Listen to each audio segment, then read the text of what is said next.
students, welcome to your online classes. Class 2nd, this is the video about the subject of English literature. I am your English teacher Aparna Dubey. Okay, I hope in those days you will all be fit and fine. Please keep fit and keep safe, you and your family. Okay, let's start the lesson third. Lesson third हम लोग continue कर रहे हैं. इसके first page को आपने पढ़ लिया है. Come at the page number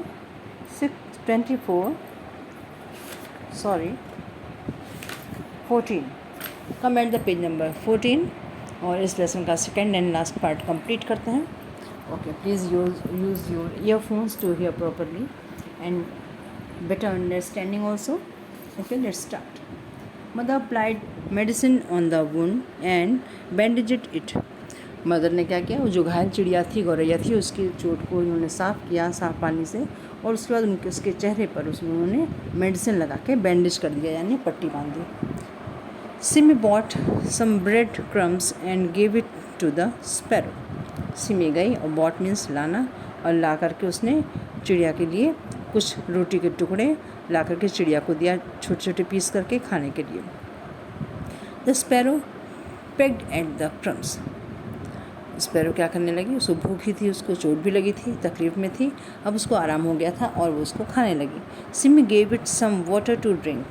उसके बाद सिमी को ने क्या किया, चिड़िया के लिए थोड़ा सा एक किसी बर्तन में पानी भी लेकर के आई पीने के लिए.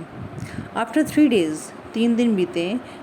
The sparrow was better. अब स्पैरो पहले से ठीक हो गई थी, दवा लग गई थी, उससे उसके पंखों को आराम हो रहा था. It began to hop around the room. अब वो धीरे धीरे कमरे में हॉप कर रही थी, मतलब जंप कर रही थी, उछल के देख रही थी, अपने आप को कूद करके देख रही थी. चिड़िया जो थी वो उड़ने के लिए परेशान होती हैं, और जब उसको जब लगा कि हाँ थोड़ा बेटर फील कर रही है, तो हॉप करके अपने आप को ट्राई कर रही थी. Simi was happy to see it. Simi को ये देख के बहुत खुशी हो रही थी कि चिड़िया वापस से उड़ने की कोशिश कर रही है.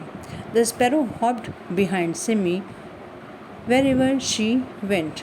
अब क्योंकि सिमी हमेशा उसके पास होती थी और उसकी केयर करती थी, तो सिमी जहाँ जहाँ जाती, चिड़िया उसके साथ साथ उसके आसपास हॉप करती रहती. विदिन 1 week, एक हफ्ते के बीच में, the sparrow become completely cured. एक हफ्ते के टाइम में अब स्पैरो अच्छी तरह से ठीक हो चुकी थी. Its wound healed up. अब उसकी चोट भी जो थे वो भर चुके थे, घाव उसके भर चुके थे. Simi took it to the garden. Simi उसको गार्डन में लेके जाती है. It flew for some times and then sat on the tree. वो कुछ देर उड़ती है और उड़ने के बाद एक ट्री पर, पेड़ पर बैठ जाती है. Simi clapped in joy. अब सिमी को बहुत खुशी होती है कि कम से कम अब ये चिड़िया उड़ने लगी है. Soon it flu away in the sky. और जल्दी ही वो स्काई में उड़ गई. Simi and her mother were happy. ये देख करके सिमी और उसकी मम्मी बहुत खुश थे कि एक चिड़िया जो कि घायल हो चुकी थी, उसके पंखों को चोट लग चुकी थी, अब उसको दवा हो गई है, अब वो उड़ सकती है, यानी वो अपनी ज़िंदगी जी सकती है. तो इस तरह से हम देखते हैं कि जैसे हमें तकलीफ़ होती है, हमें दुख होता है, हम अपने काम नहीं कर पाते, हमें तकलीफ़ होती है, इसी तरह से एनिमल्स, बर्ड्स, इन लोगों को भी उतना ही तकलीफ़ होता है और सभी अपनी नॉर्मल ज़िंदगी जीना चाहते हैं. ये होता है आपका लेसन यहाँ पे फिनिश. यहाँ पे आप नीचे देख सकते हो, यहाँ आपके 5 वर्ड मीनिंग्स हैं. Sparrow and the meaning is a small brown bird. आप सिर्फ इतना लिख सकते हो, a small brown bird. Wound, wound means a damage of the body. जब हमारे शरीर में कहीं चोट लगती है, घाव लगता है, उसे बोलते हैं wound. Wing, a part of body that use to flying. Bandage, a long strip to cloth which is wrapped around the wounded part. Hop, और हॉप की मीनिंग आप शॉर्ट में लिख सकते हो, jump. Come at the next page. ये आपका आता है next page, understanding the text. First is the tick the correct option. Option number 1, Simi was a. Option number C, little girl. Number 2, on the way Simi saw a small. Option A, sparrow. Number 3, after. Option C, 3 days the sparrow was better. Number 4, Simi. Option B, clapped in joy. Okay, तो ये है आपका टिक the correct option. फिर से देख लीजिए, first का होगा C, second A, third C and fourth B. Come at the B. Write T for true and F for false in the given circle.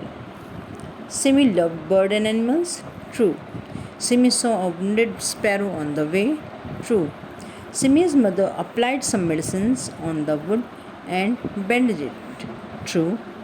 Number 4. After 7 days, the sparrow began to hop around the room. False. Number 5. Simi kept the sparrow in a cage. False.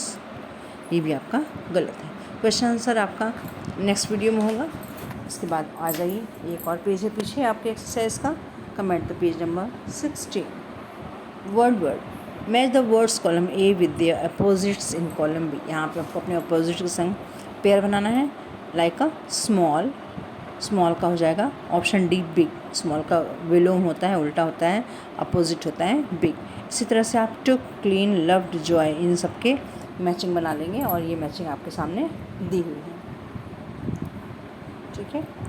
Comment the B, fill the blanks, choosing correct word from a box. यहाँ पे कुछ words दिए हैं, आपको fill the blanks को cover करना है। One day she saw returning from the market with her mother. Number 2, Simi took the sparrow home. Number 3, Simi's mother washed the wound with clean water. Number 4, Simi bought some breadcrumbs and gave it to the sparrow.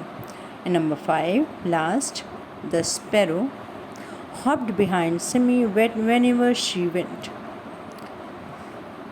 Grammar fun है आपका। Fill in the blanks with changing the coloured word in their opposites. यहाँ पे आपका friend का opposite हो जाएगा enemy, young का opposite old, truth का opposite lie, good bad, intelligent foolish.